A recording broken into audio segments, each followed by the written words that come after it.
하나님께서는 우리 어린이 여러분을 하나님의 새로운 피조물로 만드셨어요. 피조물이 무슨 뜻일까요?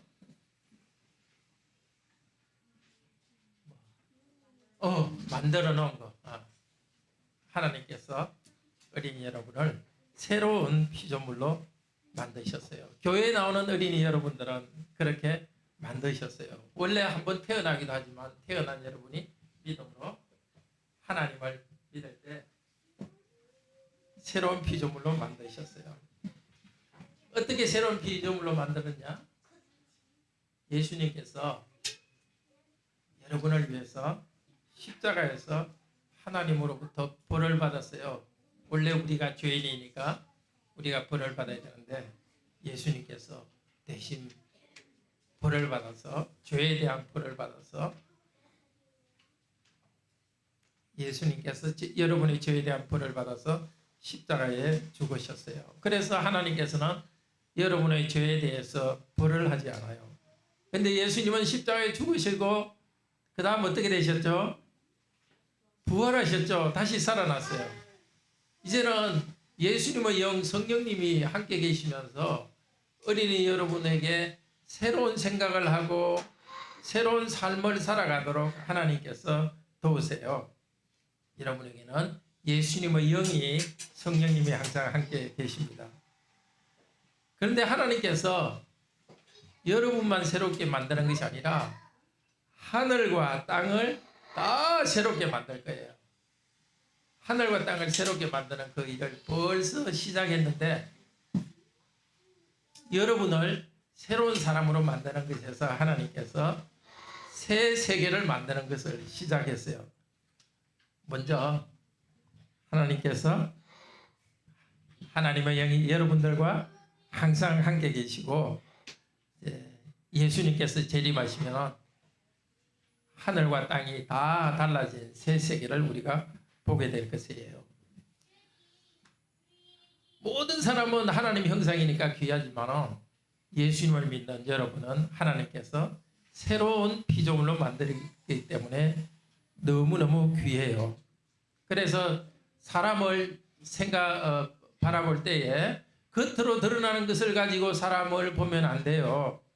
어떤 사람은 높게 생각하고 낮게 생각하고 그렇게 하면 안 됩니다.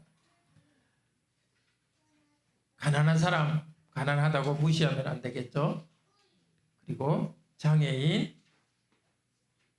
뭐죠? 몸이 아픈 사람, 또 많이 아픈 사람, 힘이 없는 사람, 하나님께서 새로운 피조물로 만들었기 때문에 귀하게 대해줘야 돼요. 학교에 갈 수도 유치원에 갈 수도 힘이 약한 어린이, 또 혹시 장애인이 있으면 장애인 모두 다 귀하게 여겨주세요. 하나님의 형상으로 하나님 모습으로 만들었고 특별히 하나님을 믿는 사람은 새롭게 만들었어요. 계속해서 말씀 들읍시다. 들어가세요.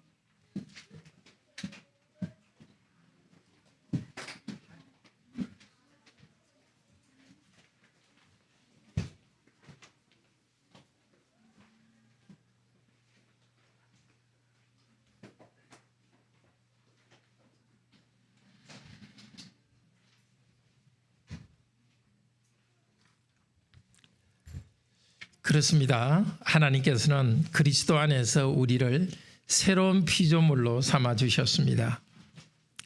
어제와 오늘이 똑같고 그래서 좀 따분해하기도 하고 아예 희망이 없어 보이는 생각이 들 때도 있습니다. 요즘처럼 어려운 시기에는 뭔가 새로운 것이 있었으면 하는 바람이 우리들에게 있습니다. 그런데 우리는 삼위 하나님을 믿음으로써 우리는 이미 새롭게 되었습니다. 오늘 말씀을 통해서도 하나님께서는 우리를 또한 새롭게 하실 것입니다. 오늘 말씀은 사도 바울이 고린도 교회의 교인들에게 쓴 편지입니다.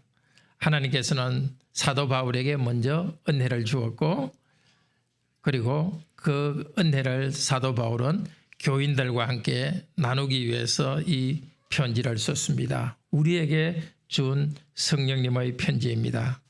하나님께서는 그리스도 안에서 우리를 새로운 피조물로 삼아 주셨습니다. 첫째, 새로운 목적을 가지게 했습니다. 바로 그리스도와 하나님을 위해 살도록. 둘째, 우리를 새로운 존재로 만들었습니다. 그리스도 안에서 새로운 피조물로 만드셨습니다. 셋째로, 새로운 관계 속에 들어가게 했습니다. 하나님과 화목되게 했습니다. 이 시간 성령님께서 우리에게 은혜를 주셔서 우리가 새로운 목표, 새로운 존재, 새로운 관계 속에 살아가도록 새로운 은혜를 주시기를 소원합니다. 첫째로 우리는 새로운 목적을 가지게 되었습니다. 사도는 이렇게 말합니다. 나는 하나님과 그리스도를 위해서 산다. 자기 간증을 하면서 성도들도 그렇게 살아라고 권면합니다.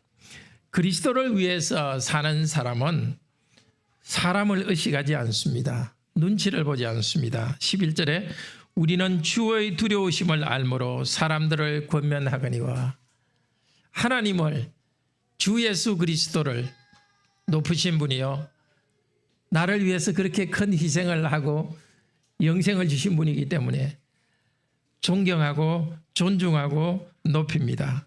주님을 경외하는 마음으로 높입니다. 그 경외하는 마음 때문에 주님의 이름으로 교인들을 권면합니다. 사랑을 베푸신 주님을 존경하고 경배합니다. 사도 바울은 이런 자세로 주 예수님을 대신하여서 교회 교인들을 권면합니다. 내 양심에 하나님 앞에서 떳떳한 이것, 여러분 고린도 교인들도 이것을 알아줬으면 좋겠습니다 하고 자기를 비난하는 고린도 교인들에 대해서 아주 자신감 있게 자기를 이야기합니다. 자기를 과시하는 것이 아니라 떳떳하게 자기가 어떠한 상태인가를 말하는 것입니다. 하나님을 두려워하고 하나님 앞에서 살아가기 때문에 사람 앞에서 떳떳하게 말합니다. 13절은 이렇게 말합니다. 우리가 만일 미쳤어도 하나님을 위한 것이요 정신이 온전하여도 너희를 위한, 여러분을 위한 것이니. 성도들이 사도 바울을 비난했습니다. 사도로서 좀 자격이 없다든지 사례를 받지 않는 거 보니까 자격이 없어서 그런 게 아니나 하고 비난했습니다. 그런 비난하는 말을 들어도 하나님을 위해서, 성도들을 위해서 온몸을 던져서 헌신합니다. 예수님도 사실은 가족들로부터, 유대의 종교 지도자로부터 미쳤다는 소리를 들었습니다. 사도 바울도 사도행전 26장 24절에 보면은 미쳤다는 소리를 실제 들었습니다. 보이지 않는 하나님에 대해서 확신 있게 이야기하니까 미쳤다고 말하는 것입니다. 어쩌면 지난번 사도 바울이 고린도 교회에 쓴 편지가 있습니다. 고린도전서 말고 고린도전서 편지를 쓴 다음에 이 고린도후서 편지를 쓰기 전에 중간에 편지를 보낸 게 있습니다. 그것은 사도행전 2장에 보면 고린도전서 2장에 보면 눈물의 편지다 이렇게 말합니다. 아주 눈물로 간곡히 호소하면서 고린도 교인들을 책망했습니다. 어쩌면 그것을 보고서 고린도 교인들이 사도 바울을 미쳤나 이렇게 말했는지도 모르겠습니다.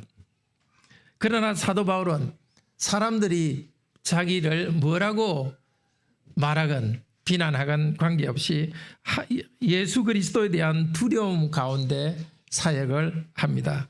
하나님을 위해 복음을 전합니다. 성도들을 위해서 복음을 전합니다.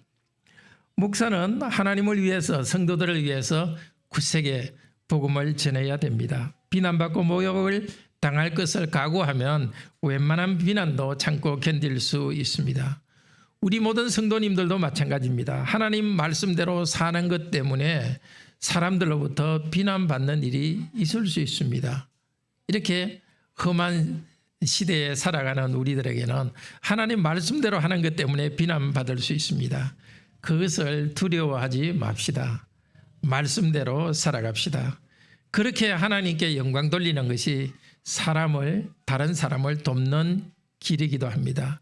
뭐라고 이야기하건 말씀대로 살아갈 때 그들에게도 하나님 나라의 복에 들어올 수 있도록 초대할 수 있습니다.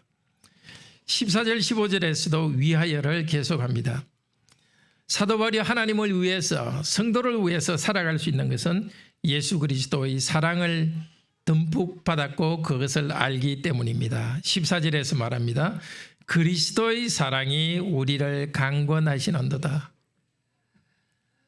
하나님이면서 사람이 되시고 우리의 죄를 용서하기 위해서, 우리를 영원한 멸망으로부터 구출하기 위해서 자신을 십자가에다 달리게 하셨고 아버지 하나님으로부터 버림받은 그 큰 사랑을 생각할 때 그리스도께서 원하는 그 일을 해야 되지, 다른 것을, 그리스도께서 원하지 않는 다른 것을 할 수가 없습니다. 그리스도의 사랑의 포로가 되어서 그 말씀에 순종합니다. 14절은 우리가 생각하건대 이렇게 시작하는데 판단하건대 이 뜻입니다. 우리가 판단하건대 14절 15절 한 사람이 모든 사람을 대신하여 죽었은즉 모든 사람이 죽은 것이라. 그가 모든 사람을 대신하여 죽으시면 살아있는 자들로 하여금 다시는 그들 자신을 위하여 살지 않고 오직 그들을 대신하여 죽었다가 다시 살아나신 이를 위하여 살게 하려 함이라. 한 분 예수 그리스도께서 모든 사람을 대신하여 죽으셨습니다. 예수 그리스도를 믿는 사람은 누구든지 영생을 얻도록 하기 위해서 예수님께서 죽으셨습니다. 우리가 하나님의 심판과 저주를 받아서 영원한 지옥에 가야 되는데 우리를 대신하여 죽으셨습니다. 그리스도께서 죽으셨기 때문에 사도 바울도 죽은 것과 마찬가지입니다. 사도 바울을 대신해서, 목사를 대신해서, 여기 있는 우리 성도님들 모두를 대신해서 예수 그리스도께서 죽으셨기 때문에 여기 있는 우리들은 죄에 대하여 죽었습니다. 저와 여러분도 죽었습니다. 믿는 모든 사람을 대신하여 죽었다가 다시 우리를 대신하여, 우리를 대표하여 살아나셨습니다. 그 이유는 나도 예수님을, 그리스도를 위해서 살도록 하기 위해서입니다. 나도 그리스도 위에서 살고 다른 성도도 그리스도 위에서 살도록 하기 위해서 사도 바울은 온갖 비난을 받아도 순결한 복음을 전합니다. 우리가 예수님을 믿지 않고 살 때는 살아있었지만 사실은 영적으로 죽어 있었습니다. 죄의 노예였습니다. 인생의 어려운 일을 당하면 절망에 빠지기도 했습니다. 그런 우리에게 예수께서 영생을 주셨습니다. 성령께서 그리스도의 새 생명을 우리에게 주셨습니다. 우리를 위해 죽으시고 부활하신 예수 그리스도께서 그 일을 하신 목적, 그것을 이룹시다. 바로 우리가 이제 그리스도를 위해서 살아갑시다. 그리스도를 위해서 사는 삶은 여러 가지로 설명할 수 있지만 첫 번째는 감사하는 것입니다. 우리가 이렇게 살아가고 예수 그리스도를 믿게 되고 그리고 그 불안과 저주로부터 벗어나게 해주신 그것을 감사하는 것입니다. 우리 인생에 또 좋은 일이 있을 때 예수 그리스도께 감사하는 것입니다.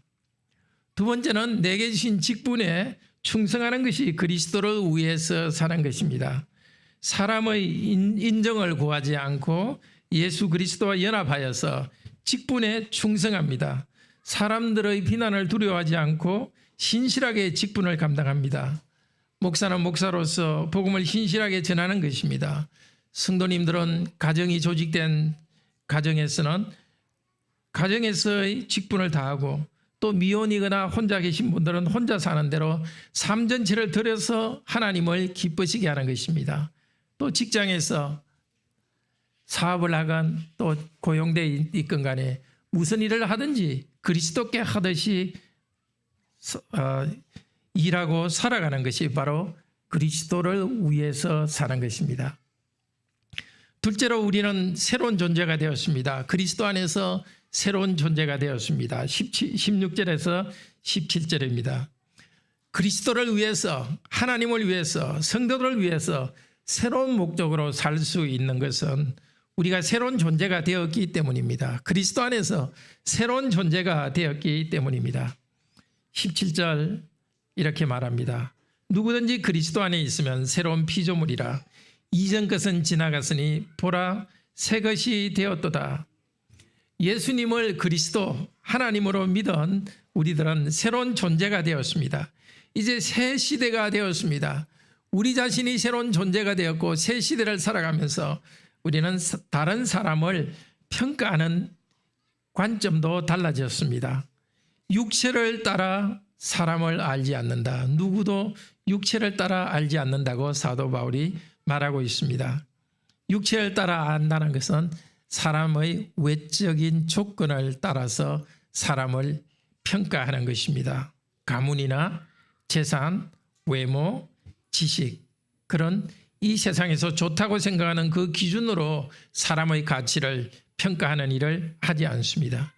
사도 바울은 말합니다. 자기는 전에는 예수 그리스도도 세상적, 예수 그리스도도 육신의 눈으로 평가했다고 합니다.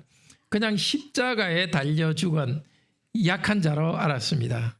하나님의 나라를 회복할 메시아로 받아들일 수가 없었습니다.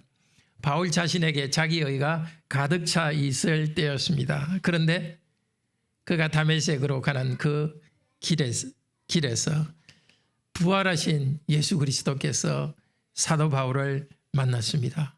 놀라운 일이었습니다. 분명히 사람 예수인데 사람이 아니라 신의 광채를 가진 분이었습니다. 예수님께서 자비롭게 그를 만나 주었고 사도 바울은 놀라운 경험을 했습니다. 사람이면서 하나님의 영광을 가진 그분, 바로 하나님이면서 사람인 이분을 만났습니다. 이분이 사람을 위해서 죽고 부활하시는 새로운 사건에 대해서 알게 되었습니다. 이제 사도 바울은 그가 다메섹으로 가는 길에서 만난 그 예수님을 만난 사건이 그 인생을 완전히 뒤집어 버렸습니다. 십자가에 죽으신 그분은 부활하셨고 바로 바울과 같은 죄인들의 죄를 용서하기 위해서라는 것을 알게 되었습니다. 누구든지 그리스도 안에 있으면 새로운 존재가 되었습니다. 그리스도 안에 있다는 것은 그리스도를 믿는 것을 말합니다. 사람인 예수가 우리를 구원할 메시아 그리스도요 하나님이시다는 것, 사도신경 우리가 고백했듯이 사도신경에 있는 내용을 그리스도를 믿는 것입니다. 그리스도를 믿을 때 그리스도와 연합하여서 새로운 존재가 되었습니다. 우리는 예수님은 하나님이요 나의 구원주라고 고백하고 있습니다. 보라, 누구든지 그리스도 안에 있으면, 그리스도를 믿으면 새로운 피조물이 되었습니다.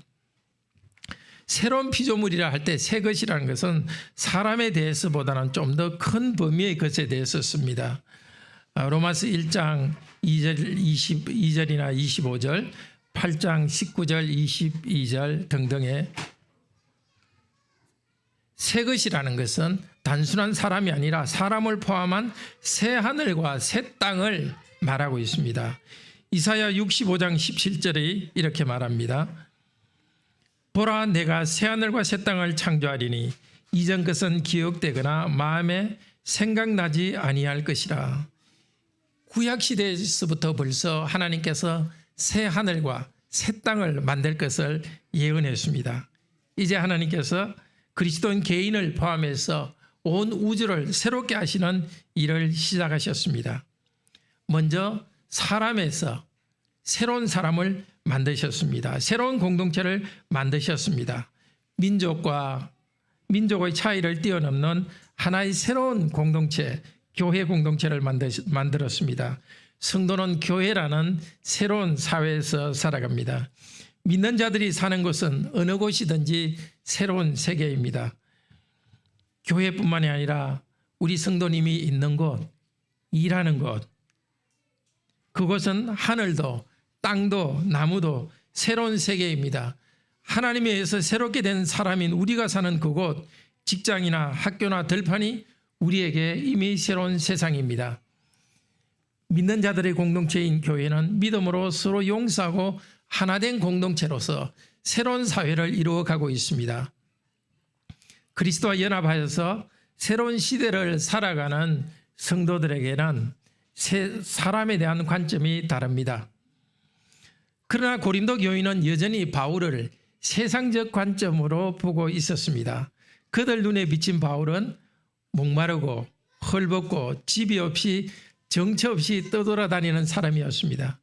고린도 교인들은 바울의 삶 속의 비참함만 보았습니다. 물론 모든 고린도 교인들이 그렇게 된 그런 것이 아니라 많은 고린도 교인들이 그랬습니다. 그러나 사도 바울은 말합니다. 보라, 우리는 살았다. 보라, 새로운 피조물이라고 합니다. 그리스도의 십자가와 부활의 기준으로 볼 때에 새로운 존재입니다. 죽은 듯이 고생하고 있는 그 가운데 그 죽음이 생명에 의해 삼켜지게 하는 하나님의 일을 봅니다. 성령님 안에서 주님의 형상으로 변화되고 있습니다. 세상 기준으로 보기에 혹시 나는 초라하다고 생각하십니까? 그런 성도님도 예수님의 영께서 영광스러운 그분의 존재로 변화시키고 있는 그리스도께서 작업 중인 영광스러운 모습으로 만들어가고 있습니다. 세상적으로 아무리 성취한 것이 많아도 착해 보이는 사람도 죄인의 한 사람입니다. 하나님의 심판 아래에 있습니다. 모든 사람은 죄인입니다. 그런 점에서 죄인 평등주의입니다. 그러나 그리스도께서 위하여 죽고 부활한 사람, 예수 그리스도를 믿는 성도님은 그리스도 안에서 새로운 존재가 되었습니다. 그리스도 안에서의 새로운 평등이 이루어졌습니다. 주일마다 만나는 성도는 가까이 보기 때문에 결점을 알게 됩니다. 그런 결점을 알았다고 해서 싫어하지 않습니다. 예수 그리스도의 보혈 공로로 의롭다고 인정하시는 존재로 서로를 바라봅니다. 남편과 아내의 미숙함을 볼 때도 새로운 하나님 나라의 시각으로 봅니다. 그 미숙함보다도 그리스도를 통해서 의롭다고 인정하시는 하나님의 관점으로 바라봅니다. 그래서 귀하게 여깁니다. 셋째로 우리는 그리스도 안에서 새로운 관계, 하나님과 화목하게 되었습니다. 고린도 교인들은 이미 그리스도를 믿고 하나님과 화목하게 되었습니다. 화목이란 서로 친한 것을 말합니다. 어린이 여러분, 화목은 서로 친하게 지내는 것을 화목이라고 말합니다. 고린도 성도들은 예수 그리스도를 믿을 때 이미 하나님과 화목하게 되었습니다. 그런데 왜 다시 화목하게 되라고 할까요? 하나님과 화목된 삶을 살지 않았기 때문입니다. 하나님과 거리가 멀어져 있기 때문입니다. 만약에 그들이 하나님과 제대로 화목한 상태에서 하나님과 친하게 살아간다면 사도 바울을 그렇게 비난하지 않았을 것입니다. 하나님과 화목한 사람은 결과적으로 다른 사람과의 관계에서도 평화와 화목을 만들어냅니다. 그들은 말씀을 가르치는 사람, 성도와도 화목한 가운데 있어야 합니다. 고린도 교인들이 다시 화목하게 되기 위해서 다시 배워야 됩니다. 그래서 오늘 이 편지를 사도 바울은 썼습니다. 우리도 하나님으로부터 멀어져 있다면 다시 하나님께 가까이 가고 화목하게 되어야 됩니다. 오늘 말씀을 잘 듣도록 합시다. 우리가 새로운 존재가 된 것은 하나님께서 먼저 우리를 자신과 화목시켜 주셨기 때문입니다. 화목하라 하는 것이 문법적으로 정확히 말하면 수동태입니다. 화목되어라. 하나님께서 화목시켜 주는데 하나님께서 손을 내밀고 두 팔을 벌리고 있으니까 하나님에 의해서 화목하게 되십시오. 18절 말합니다. 모든 것이 하나님께로부터 그리스도가 나왔습니다. 그리스도를 통하여 하나님께서는 우리를 자신과 화목하게 하셨습니다. 12사도와 사도 바울을 하나님과 화목하게 만들어 주셨습니다. 그리고 하나님과 화목하게 된 이 사도들에게 화목하게 하는 말씀을 맡겨 주었습니다. 사도 바울이 복음을 전함으로써 그 복음을 통해서 하나님과 화목하게 됩니다. 이 화목하게 하는 직책, 사도가 가진 직책을 목사가 계속 담당합니다. 복음을 전파함으로써 화목하게 합니다. 우리 성도님들도 마찬가지입니다. 하나님과 화목하게 된 우리 성도님은 화목하게 하는 직분을 받았습니다. 말로서 다른 사람들에게 화목하게 하는 이 복음을 전하십시오. 믿지 않는 자들을 하나님과 화목하게 교회로 인도하십시오. 하나님 아버지께서 그리스도 안에 계셨습니다. 그 그리스도가 사람이 되셨기 때문에 예수 그리스도 안에 신성의 충만이 가득했습니다. 예수님은 세상을 하나님과 화목하게 만드는 일을 하시고 계십니다. 하나님께서 세상을 위해 독생자를 주셨고 그를 믿는 자마다 영생을 얻게 하셨습니다. 19절 이렇게 말합니다. 이 세상 사람 가운데에서 그들의 죄를 그들에게 돌리지 아니하시고, 저 그들의 죄를 죄라고 간주하지 않는 것입니다. 여기는 그들이 누굽니까? 바로 여기 오늘 와서 예배드리고 있는, 말씀을 듣고 있는 우리 성도님들입니다. 하나님께서는 여러분의 죄를 여러분의 책임으로 돌리지 않습니다. 여러분의 죄에 대한 책임을 예수 그리스도께 돌려버렸습니다. 그리고 예수 그리스도께서 성취하신 모든 의와 선함과 착함, 아름다움, 모든 좋은 것을 우리 것으로 간주해 주었습니다. 너무나 믿을 수 없는 교환을 했습니다.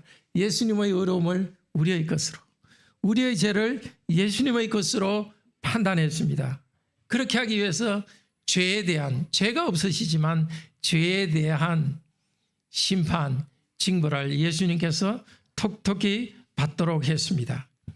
이제 사도 바울은 그리스도를 대신하여, 하나님을 대신하여서 하나님의 사신이 되어서 전합니다. 하나님께서는 사도들에게 사람들을 하나님과 화목하게 하는 말씀을 맡겨주었기 때문에 이제 사도 바울은 그리스도를 대신하여서 사신으로서, 하나님께서 파송한 사신으로서 권위를 가지고 간청합니다. 여러분, 하나님과 화목하십시오. 정말 하나님이 하고 싶은 말, 예수 그리스도께서 하고 싶은 말을 사도 바울이 간청하고 있습니다. 하나님과 화목하십시오. 그때 사도 바울이 전했던 이 같은 말을 하나님께서는 교회에 목사를 세우셔서 같은 말을 반복해서 전하고 있습니다. 고린도 교인들이 하나님으로부터 멀어져 있기 때문에 하나님과 화목하십시오라고 간청했습니다. 오늘 이 시간 우리 성도님들도 하나님으로부터 혹시 멀어져 있으면 하나님과 화목되십시오. 이 말씀은 계속 매일 들어야 할 말씀입니다. 혹시 사람과의 관계, 인간관계가 힘들어서 고통스럽습니까? 어쩌면 우리 성도님이 하나님과 화목되어 있지 않기 때문에 나오는 병적 증상일 수가 있습니다. 내가 하나님께 가까이 가고 내가 하나님과 화목하고 가까운 관계 속에 있는지를 돌아보시기를 바랍니다. 하나님께서는 우리를 하나님과 화목시키도록 하기 위해서 21절에 말합니다. 죄를 알지도 못하는 이 예수 그리스도를 우리를 대신하여 죄로 삼았습니다. 우리 대신에 죄인이라고 예수님을 규정했습니다. 우리가 받아야 될 형벌을 예수님이 받도록 하셨습니다. 예수님 안에 있는 의를 우리에게 주셨습니다. 예수 그리스도를 믿으면 누구든지 그들의 죄를 예수님이 감당하시고, 예수님을 믿는 사람은 누구든지 예수님의 의를 그들의 것으로 인정해 주십니다. 그것이 바로 하나님의 의입니다. 물론 우리가 예수 그리스도를 믿고 의롭게 살았기 때문에 우리가 실천한 의가 있습니다. 그러나 그보다 먼저 있는 것이, 우리가 실제 행동한 의보다 먼저 있는 것이 의롭지 않은데도 하나님께서 인정해 주신 하나님의 의가 있습니다. 의로우신 하나님께서는 의롭지 않은 우리를 의롭다고 인정해 주셨습니다.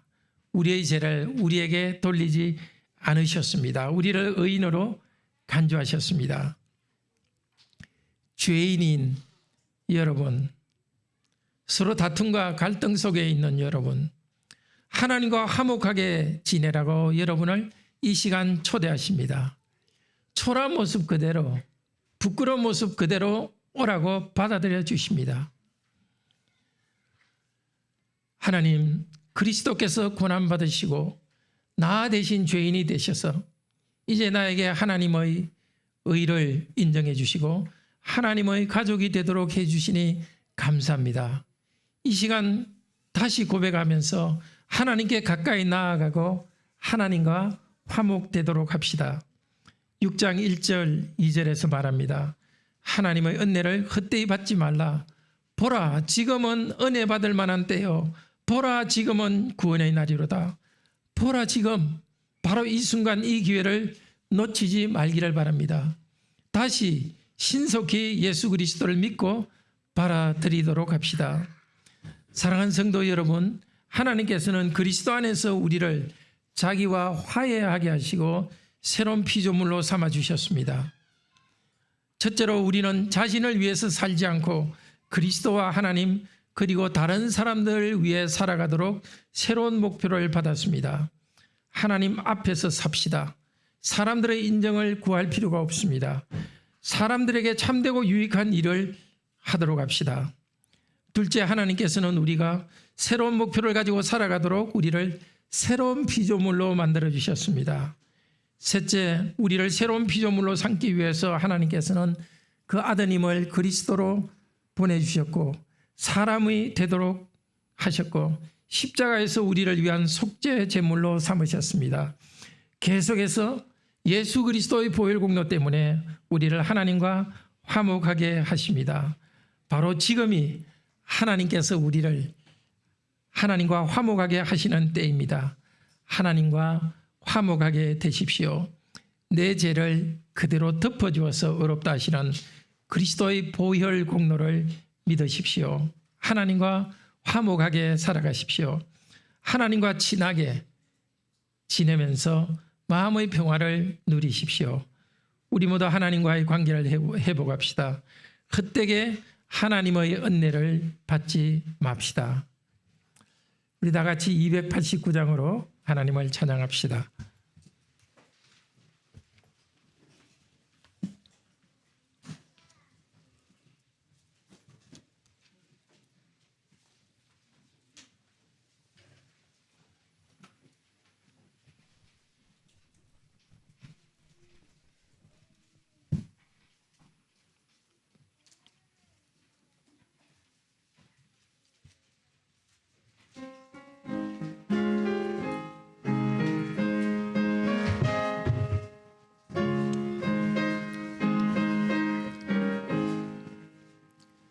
주 예수 내 맘에 들어와 예시를 변하여 새 사람 되고 내가 늘 바라던 참빛을 찾음도 주 예수 내 맘에 오시